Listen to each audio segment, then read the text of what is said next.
Rich, you got me? Okay. Right. Hi everyone.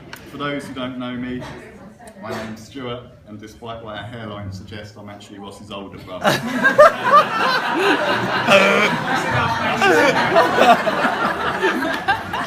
Firstly, thank you, Ross, for your kind words about bridesmaids Steph and Matty. And I'd also like to say, and I'm sure everyone would agree, Lindsay, you look stunning today.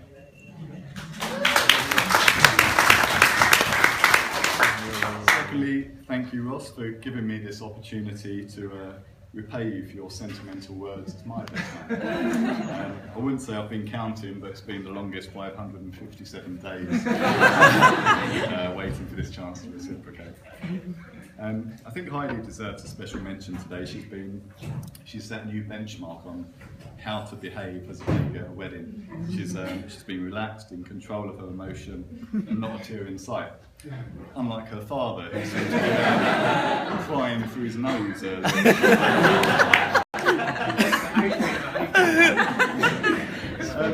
When Ross asked me if I'd be his best man, it was his usual modus operandi, which, well, it's a text message, that's how we roll. Yeah, so those who know Ross, this is fairly standard. Phones and talking are overrated in his eyes. And his reaction to a ringing phone, and I've seen this many a time, is a look I can only describe as utter disdain. And then a swift little tap of the silent button, and that's it. And I think a pager would be more suited to your needs and mobile phone. That's not mine. Answer it, prove it. But if it's an emergency and anyone needs to speak to Ross, phone Lindsay. So Ross is a man of understated gestures and subtlety and class. He isn't one to conform, and he doesn't like cliches, so I was surprised when Linz told me that he begged to get married on Valentine's Day. When I first found this out, I looked into this sacred day. I thought, okay, St. Valentine and Ross, what could Ross and this womanising charmer have in common? And the answer was quite profound. Nothing. But hats off to Ross, he's managed to find a gorgeous girl whose birthday falls on New Year's Eve, I believe, and he's convinced her to marry him on Valentine's Day. So there's some sort of strategy going on here, Ross, isn't it? And I don't know if it's a memorable day thing or just a chance to consolidate presents. It has to be. But either way, and I'm sure I'm speaking for every gentleman in the room, thank you for sorting out Valentine's Day. When I first thought about how to compile this speech, it dawned on me that I've known Ross as long as anyone here. So I'm ideally placed to give you an idea how he's progressed from a hairy little baby into the fine specimen of a man he is today. My first memories of Ross were him crawling around the garden whilst eating things, and that's not too unusual, that's what toddlers do. But they don't normally eat slugs, worms and snails, do they? These seem to be Ross's favourite snacks, and he absolutely loved them. It was a little bit odd, and they didn't seem to do him any harm. And on the plus side, we had amazingly healthy vegetable patch.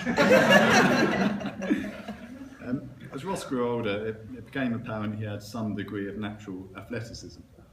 And we actually have video footage of home of Ross winning a race at primary school, doing this really weird, like, skipping, sort of galloping horse type action, whilst all the other kids just trailed in his wake. Bizarre. And from here, his fixation with sport started to develop. Football seemed to be his favourite, and he joined the local team in Broomfield. What Ross had in talent, he certainly lacked in application.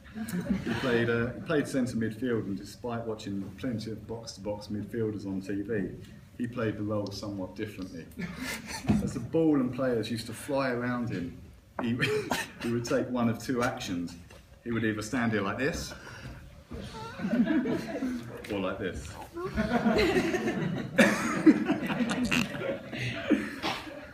To this day, it surprises me that my Mickey taking of that running style all those years ago must have had such a mental scar on him.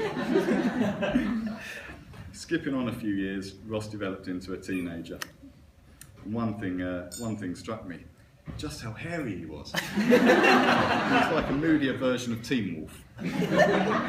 He's the only person I know who went on a school trip to Colchester Zoo and he got adopted by a monkey.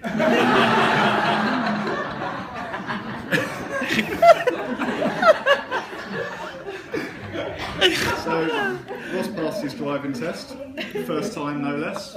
Yeah, you were second, actually. Second time, yeah. Best drivers, apparently. And to most people, when you pass your driving test, this is an opportunity to express your freedom. With Ross, it's a way to express his highbrow sense of humour.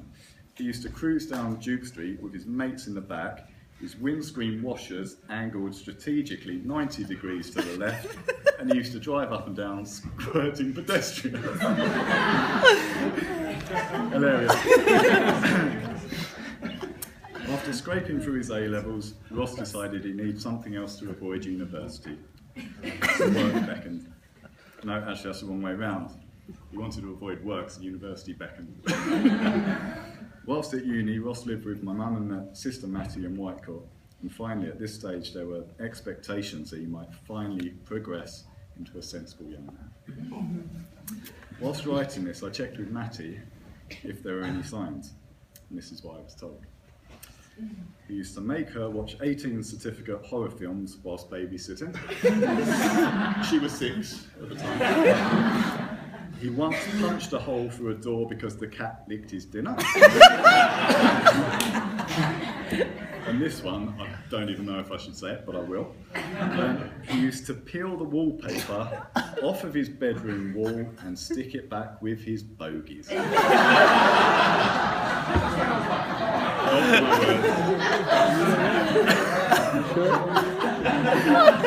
We were 16. Speak to your sister.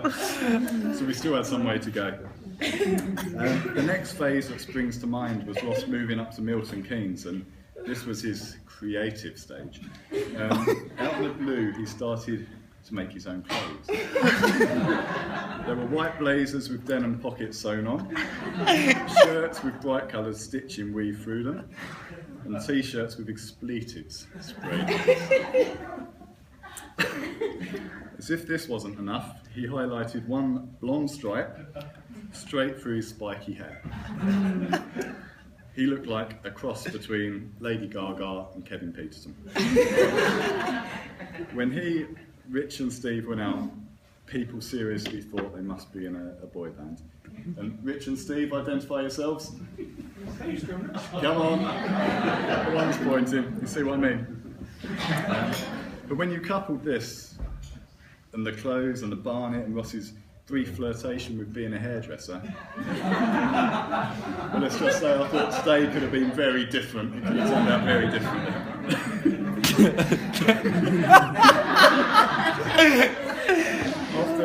After outgrowing Milton Keynes, Ross travelled to Asia with Rich and Steve, and for over a year they had a great time.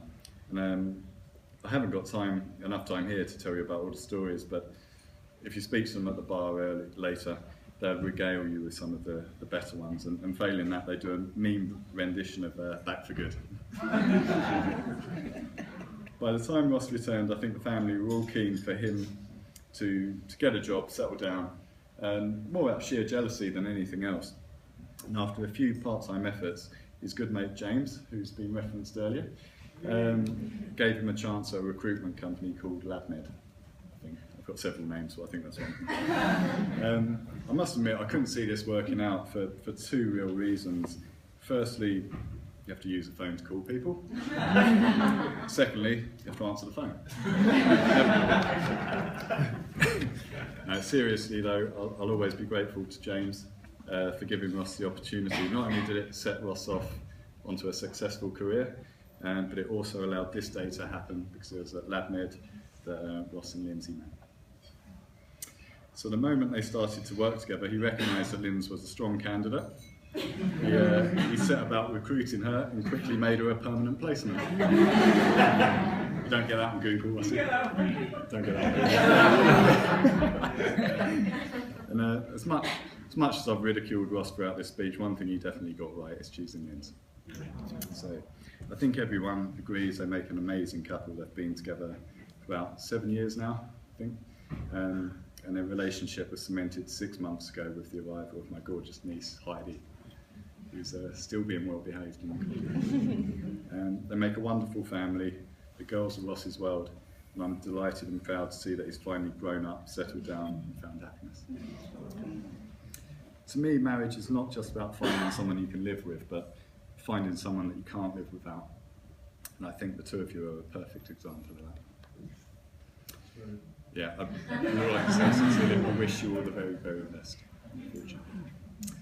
As a conclusion to my speech, and I'm sure you'll all be glad to hear it, I have a final snippet of advice for Lindsay. So in keeping with Valentine's Day, roses are red, violets are blue. Do not let Ross use his bogies as glue. Ladies and gentlemen.